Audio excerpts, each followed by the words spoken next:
जय हिंद, नमस्कार दोस्तों। आप सभी का मोस्ट वेलकम है आज के इस नई क्लास में। दोस्तों आज की इस नई क्लास में हम सभी लोग पढ़ने वाले हैं बीएसएससी कार्यालय परिचारी प्रीवियस ईयर के क्वेश्चन को, जो कि दोस्तों आपके बीएसएससी कार्यालय परिचारी परीक्षा के लिए बेहद ही महत्वपूर्ण रहेगा। आप जो है इस क्लास को बिल्कुल लास्ट तक अच्छे तरीके से देखिएगा दोस्तों। उनसे पहले इस चैनल पर पहली बार जुड़े हैं तो चैनल को सब्सक्राइब अवश्य कर लीजिए। चलिए ज़्यादा समय नहीं लेते हुए क्लास को स्टार्ट करते हैं।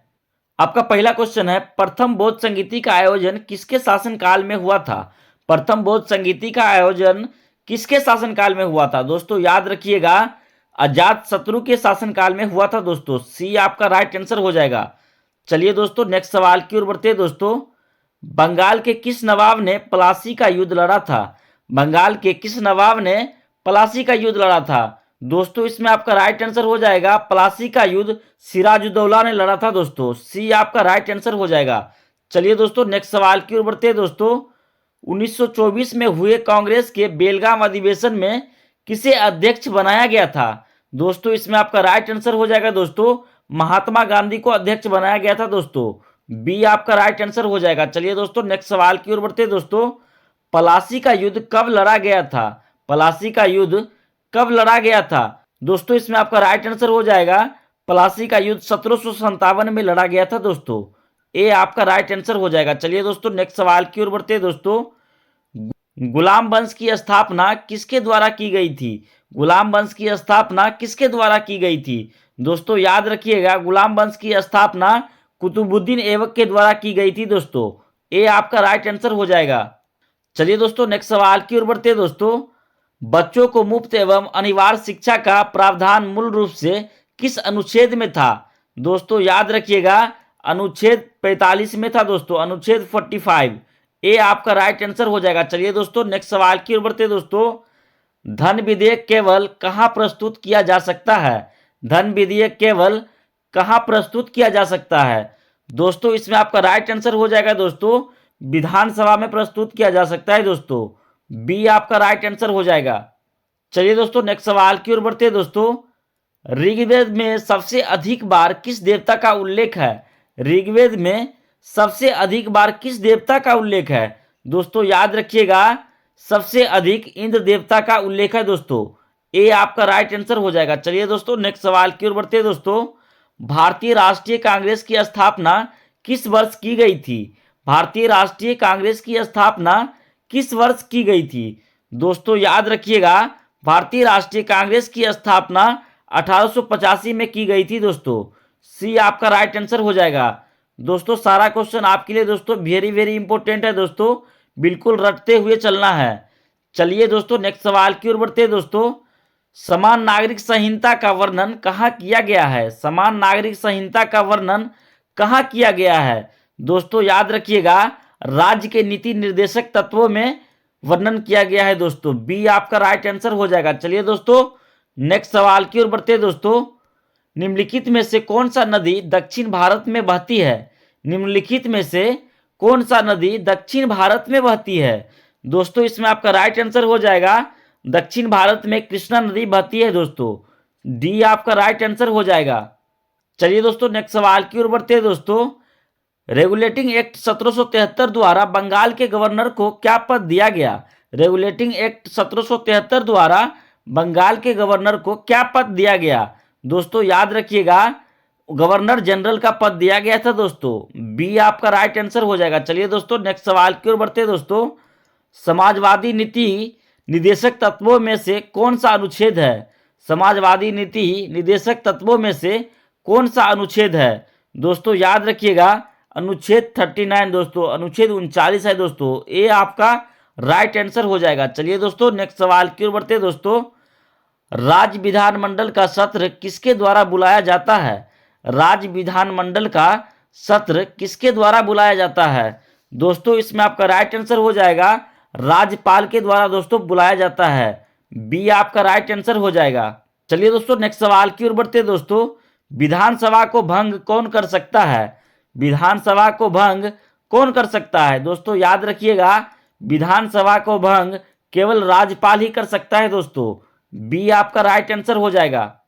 चलिए दोस्तों नेक्स्ट सवाल की ओर बढ़ते हैं दोस्तों। सबसे बाद में रचा गया वेद कौन सा है? सबसे बाद में रचा गया वेद कौन सा है? दोस्तों याद रखिएगा, सबसे बाद में रचा गया वेद अथर्ववेद है दोस्तों। डी आपका राइट आंसर हो जाएगा। चलिए दोस्तों नेक्स्ट सवाल की ओर बढ़ते हैं दोस्तों। चंद्रगुप्त द्वितीय ने विक्रमादित्य की उपाधि धारण की, उसका प्रसिद्ध दरबारी कवि कौन था? दोस्तों इसमें आपका राइट आंसर हो जाएगा दोस्तों कालिदास। दोस्तों ए आपका राइट आंसर हो जाएगा। चलिए दोस्तों नेक्स्ट सवाल की ओर बढ़ते हैं दोस्तों। बौद्ध धर्म में महापरिनिर्वाण से संबंध है। बौद्ध धर्म में महापरिनिर्वाण से संबंध है। दोस्तों इसमें आपका राइट आंसर हो जाएगा मृत्यु से संबंध है दोस्तों। सी आपका राइट आंसर हो जाएगा। चलिए दोस्तों नेक्स्ट सवाल की ओर बढ़ते हैं दोस्तों।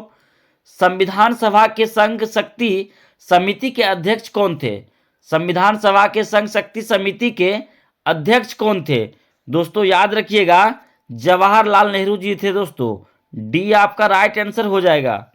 चलिए दोस्तों नेक्स्ट सवाल की ओर बढ़ते हैं दोस्तों। पिट्स इंडिया एक्ट द्वारा क्या स्थापित किया गया था? पिट्स इंडिया एक्ट द्वारा क्या स्थापित किया गया था? दोस्तों इसमें आपका राइट आंसर हो जाएगा दोस्तों बोर्ड ऑफ कंट्रोल स्थापित किया गया था दोस्तों।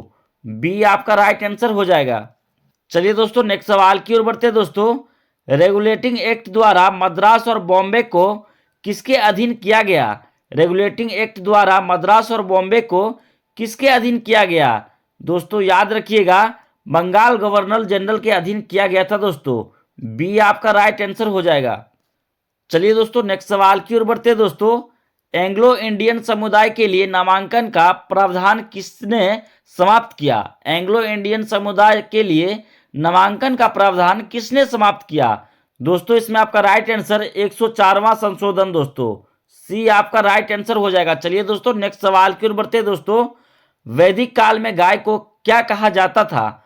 वैदिक काल में गाय को क्या कहा जाता था? दोस्तों याद रखिएगा, वैदिक काल में गाय को अघन्या कहा जाता था दोस्तों। ए आपका राइट आंसर हो जाएगा। चलिए दोस्तों नेक्स्ट सवाल की ओर बढ़ते हैं दोस्तों। अशोक के शिलालेखों में प्रयुक्त लिपि मुख्यतः क्या थी? अशोक के शिलालेखों में प्रयुक्त लिपि मुख्यतः क्या थी? दोस्तों याद रखिएगा, ब्राह्मी थी दोस्तों। ए आपका राइट आंसर हो जाएगा। चलिए दोस्तों नेक्स्ट सवाल की ओर बढ़ते हैं दोस्तों। हर्षचरित के रचयिता कौन है? हर्षचरित के रचयिता कौन है? तो दोस्तों इसमें आपका राइट आंसर हो जाएगा, हर्षचरित के रचयिता बाणभट्ट है दोस्तों। बी आपका राइट आंसर हो जाएगा। चलिए दोस्तों नेक्स्ट सवाल की ओर बढ़ते हैं दोस्तों। कौन सा विदेशी यात्री मौर्य काल में आया? कौन सा विदेशी यात्री मौर्य काल में आया? दोस्तों इसमें आपका राइट आंसर हो जाएगा, मौर्य काल में मेगास्थनीज आया था दोस्तों। ए आपका राइट आंसर हो जाएगा। चलिए दोस्तों नेक्स्ट सवाल की ओर बढ़ते हैं दोस्तों। 2025 विश्व एथलेटिक्स चैंपियन कहाँ हुई? दोस्तों याद रखिएगा, टोक्यो में हुई थी दोस्तों। ए आपका राइट आंसर हो जाएगा। चलिए दोस्तों नेक्स्ट सवाल की ओर बढ़ते हैं दोस्तों। बैंकों का पहला राष्ट्रीयकरण कब हुआ? बैंकों का पहला राष्ट्रीयकरण कब हुआ? दोस्तों याद रखिएगा, बैंकों का पहला राष्ट्रीयकरण 1969 में हुआ था दोस्तों।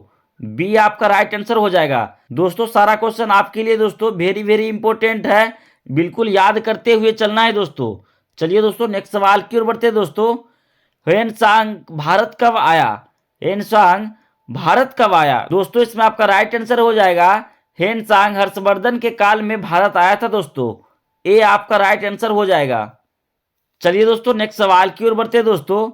प्रखंड प्रमुख का चुनाव किस प्रणाली के द्वारा कराया जाता है? प्रखंड प्रमुख का चुनाव किस प्रणाली के द्वारा कराया जाता है? दोस्तों इसमें आपका राइट आंसर हो जाएगा दोस्तों, अप्रत्यक्ष निर्वाचन के द्वारा करवाया जाता है दोस्तों। बी आपका राइट आंसर हो जाएगा। चलिए दोस्तों नेक्स्ट सवाल की ओर बढ़ते हैं दोस्तों।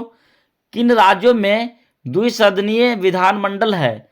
किन राज्यों में द्विसदनीय विधानमंडल है? दोस्तों इसमें आपका राइट आंसर हो जाएगा दोस्तों, केवल 6 राज्यों में दोस्तों। बी आपका राइट आंसर हो जाएगा। चलिए दोस्तों नेक्स्ट सवाल की ओर बढ़ते हैं दोस्तों। द्वितीय बौद्ध संगीति कहाँ हुई थी? द्वितीय बौद्ध संगीति कहाँ हुई थी? दोस्तों याद रखिएगा, द्वितीय बौद्ध संगीति वैशाली में हुई थी दोस्तों। बी आपका राइट आंसर हो जाएगा। चलिए दोस्तों नेक्स्ट सवाल की ओर बढ़ते हैं दोस्तों। आरबीआई मुद्रास्फीति नियंत्रण के लिए रेपो रेट बढ़ाता है, यह क्या करता है? दोस्तों इसमें आपका राइट आंसर हो जाएगा, तरलता घटाता है दोस्तों। बी आपका राइट आंसर हो जाएगा। चलिए दोस्तों नेक्स्ट सवाल की ओर बढ़ते हैं दोस्तों। भारत का 25वां राज्य कौन बना था? भारत का 25वां राज्य कौन बना था? दोस्तों याद रखिएगा, भारत का 25वां राज्य गोवा बना था दोस्तों। बी आपका राइट आंसर हो जाएगा। चलिए दोस्तों, ये अंतिम सवाल आप सभी के लिए दोस्तों, इसका सही जवाब आप सभी लोग कमेंट में बताइएगा। मानव शरीर की सबसे बड़ी ग्रंथि कौन सी है? मानव शरीर की सबसे बड़ी ग्रंथि कौन सी है? दोस्तों इस सवाल का जवाब आप सभी लोग कमेंट में बताइएगा दोस्तों। साथ ही दोस्तों, इस 35 प्रश्नों में से आपको पहले से कितने प्रश्नों का जवाब पता था वो भी कमेंट में बताइएगा दोस्तों। हमारी वीडियो से थोड़ी सी भी सीख मिली होगी तो वीडियो को लाइक एवं चैनल को सब्सक्राइब अवश्य करें दोस्तों। दोस्तों एक वीडियो बनाने के लिए हमें दिन रात एक करनी पड़ती है। जय हिंद दोस्तों।